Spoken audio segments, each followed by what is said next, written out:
একটা বনে বাস করতো একটা হাসি।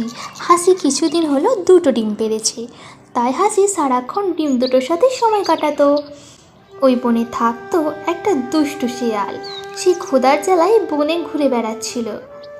আজকে তো সকাল থেকে ঘুরছি, একটাও শিকার পেলাম না। এমন ভাবে আর কত সময় ঘুরবো? আমার যে খিদের জ্বালায় পেটে ইঁদুর দৌড়াচ্ছে। এদিকে হাসি ভাবতে থাকে, আমার বাসায় যেটুকু খাবার ছিল সবই তো খেয়ে ফেলেছি। আমার যে এখন বড্ড খিদে পেয়েছে, কিন্তু আমার ডিম দুটোকে রেখে কোথাও যেতেও পারছি না। যদি কেউ এসে আমার ডিম দুটোকে খেয়ে নেয়, কিন্তু আমি না গেলে তো আমিও খিদের জন্য মরে যাব।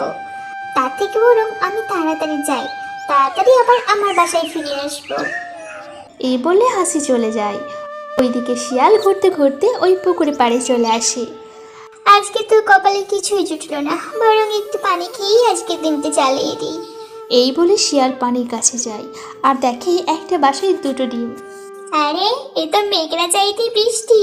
তারপর ডিম দুটোকে শিয়াল খেয়ে নেয়। আহ, কি স্বাদ!